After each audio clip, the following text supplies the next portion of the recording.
Шукаєте якісні вітаміни для всієї родини? Допельгерц від А до цинку – збалансований комплекс вітамінів, які дійсно засвоюються. Німецька якість, доступна ціна.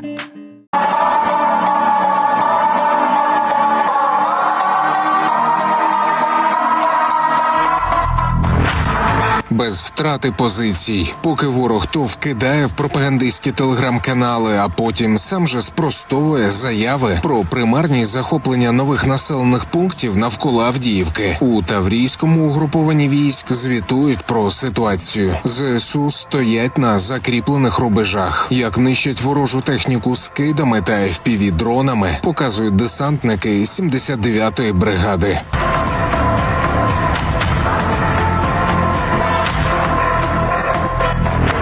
Минулого тижня ЗСУ відійшли від Степового, що на Авдіївському напрямку. Але гарантії безпечного життя для окупантів тут не з'явилися. Ворожа піхота буквально зникає під ударами великих калібрів та касетних снарядів. Роботу з утилізації росіян демонструють артилеристи 47-ї механізованої бригади Магура.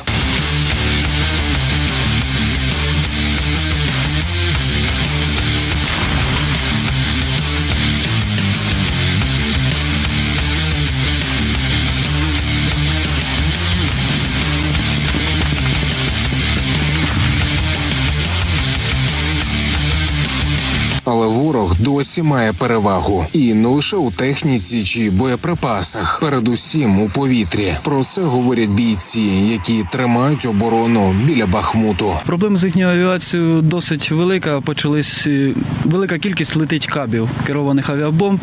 Заходять вони по 3-4 літака зранку, а також зночі. Дуже багато летить їх.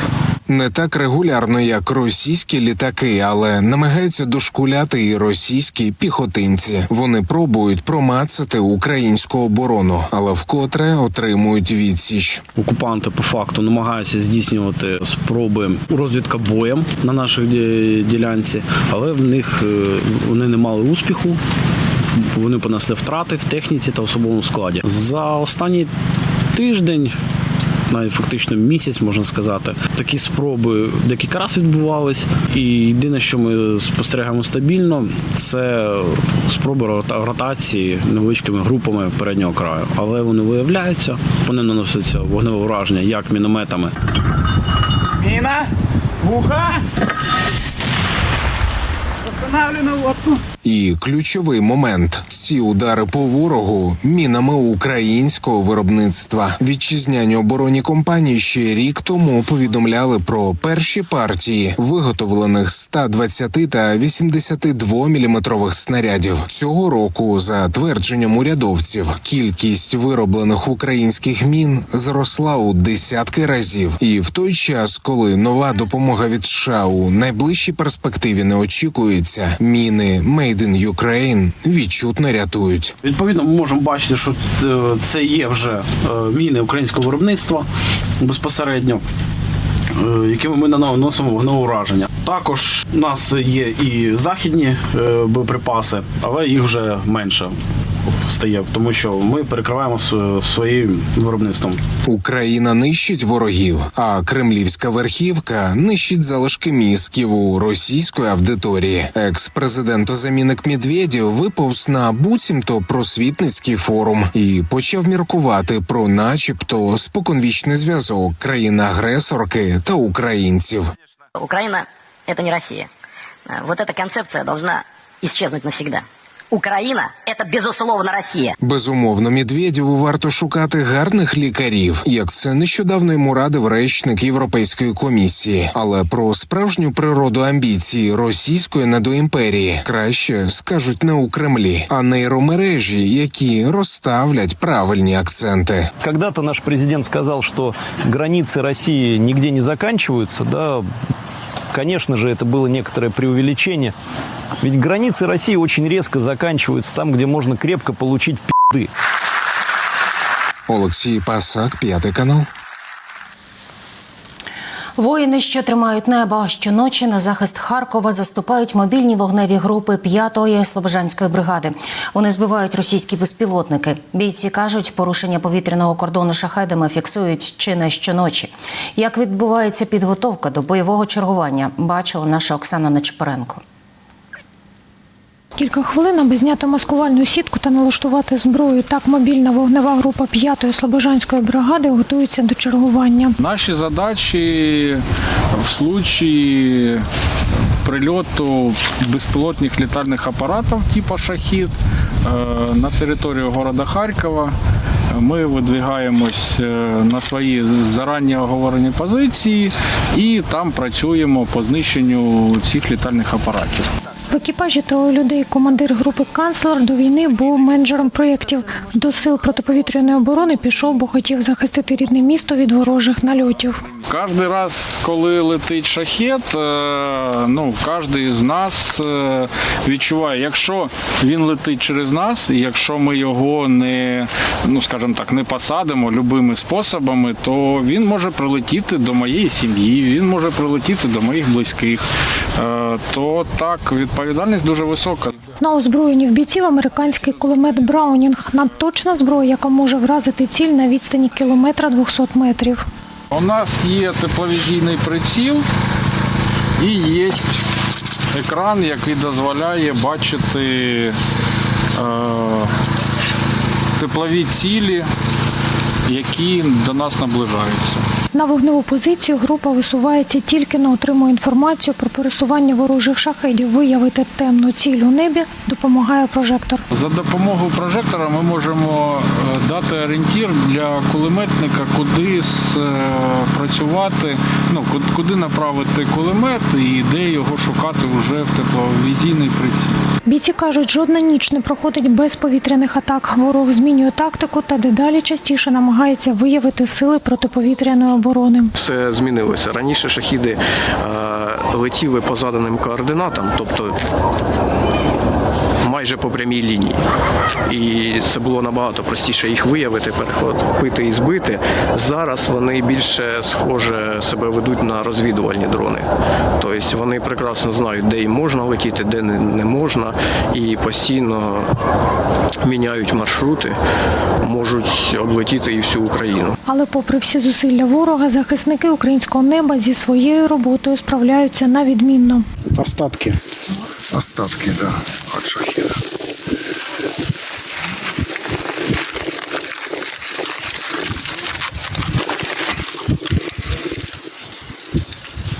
Полювати російський безпілотник непросто, зізнаються бійці. Іноді доводиться тривалий час його наздоганяти. Ми не стоїмо і не ждемо, коли він приїде до нас. Бувають дні, коли ми, ганяємося за ним. Та хлопці готові за першої ж нагоди вразити супротивника. Кажуть, хоч ворог і намагається бути схожим на привид, збити його можливо. Оксана Нечипоренко, Антон Авіжас, Харківська область, 5 канал. Отруєний чай – улюблений напій російських спецслужб. Його вони залюбки подають усім ворогам Кремля. Ще з радянських часів Росія використовувала отруєння, щоб прибрати невгодних диктаторському режиму людей.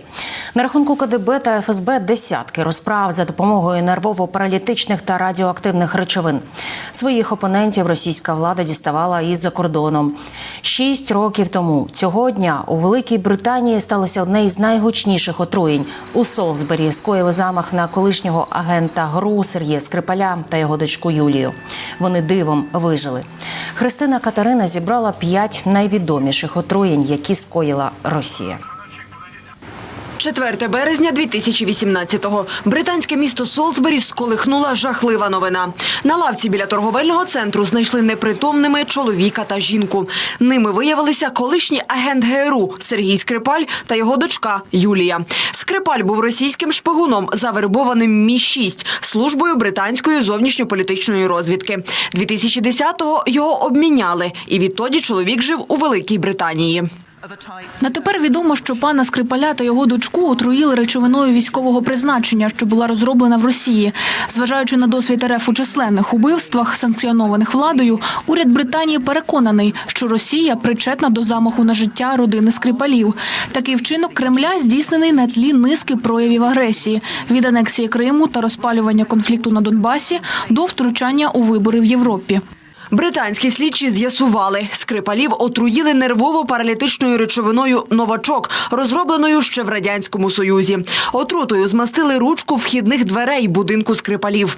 Батько та донька вижили. Окрім них, отруїлися понад 20 людей. Одна з них померла. Як виявилося, Скрипалів намагалися вбити два агенти ГРУ під вигаданими іменами – Олександр Петров та Руслан Боширов. Після викриття в інтерв'ю російським пропагандистам вони переконували, що приїхали до Солсбері подивитися на шпилі. Там є знаменитий собор, він знаменит своїм шпилем 123-метровим. Юлія та Сергій Скрипалі народилися в Сорочці. Натомість іншій жертві російських спецслужб не пощастило. 2006 року у тій же Великій Британії російські агенти отруїли Олександра Литвиненка, колишнього співробітника ФСБ. Він звинуватив спецслужби Росії в організації низки терактів, за рахунок яких Путін прийшов до влади. Ще й написав книжку «Як ФСБ підриває Росію», яка стала бестселером. В 1999 году у нас опять перед выборами президента, перед выборами в Государственную Думу начинают взрываться дома. И когда произошли взрывы домов, я сразу понял, что это, вернее, не понял, правильно сказать, а у меня сразу возникли подозрения, что это дело рук моей бывшей организации. Они этот дом заминировали. Після цього Литвиненка почали переслідувати у Росії. Тож він попросив притулку у Сполученого Королівства.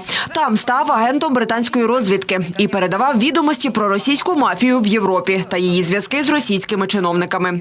2006 року Олександр Литвиненко зустрівся з російським бізнесменом Дмитром Ковтуном та колишнім працівником ФСБ Андрієм Луговим. Вони підлили йому в чай радіоактивний полоній. За 3 тижні Литвиненко у страшних муках помер у лондонській лікарні. Британський суд дійшов висновку. Це вбивство особисто схвалив диктатор Путін. Отруєним чаєм Росія намагалася занапастити й опозиційну журналістку Ганну Політковську. Українка за походженням. У дівоцтві Ганна Мазепа. Вона викривала злочини російського режиму в Чечні, підрив спецслужбами житлових будинків та переслідування чеченців, які влаштовував Рамзан Кадиров. Кадыров-младший имел репутацию мальчика, который стоит в углу. И в лучшем случае ему разрешается, когда старшие говорят, подойти и налить им чаю. Ганну Політковську отруїли у вересні 2004-го у літаку, коли вона летіла до Беслана, де бойовики захопили заручників. Тоді журналістка вижила. А вже за 2 роки, 2006-го, за наказом Путіна її застрелили в під'їзді власного будинку в Москві. Той самий сценарій – літак, чай, отрута. У серпні 2020-го російські спецслужби хотіли відправити на той світ опозиціонера Олексія Навального. Він повертався до Москви з Томська, коли раптово втратив свідомість і впав у кому. Навального перевезли на лікування до Берліна. Згодом у його крові виявили уже відомий світові новачок. Немає сумнівів, що пана Навального отруїли нервово-паралітичною речовиною «Новічок». Застосування такої зброї неприпустиме. Усі союзники НАТО засуджують вчинений Росією замах на Олексія Навального.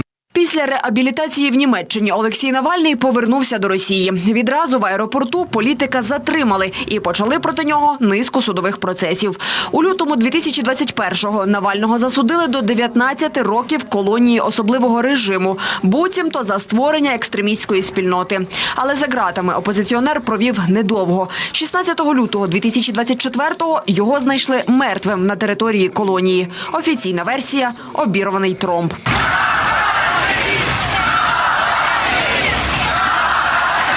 Отруєння – знаковий почерк російських спецслужб, який залишився у спадок ще з радянських часів. Найгучнішою справою в СРСР стало вбивство провідника ОУН Степана Бандери. Після того, як комуністичний режим придушив спроби українських повстанців відродити незалежність України, Степан Бандера виїхав до Німеччини. 15 жовтня 1959 року у своєму ж будинку в Мюнхені лідера українських націоналістів застрелив агент КДБ Богдан Сташинський. Він вистрелив Бандеру Бандері в обличчя струменем ціанистого калію. Провідник ОУН помер дорогою до лікарні. Але навіть після своєї смерті досі наводить жах на росіян.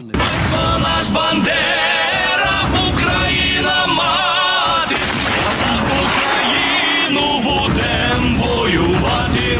Христина Катерина, 5 канал.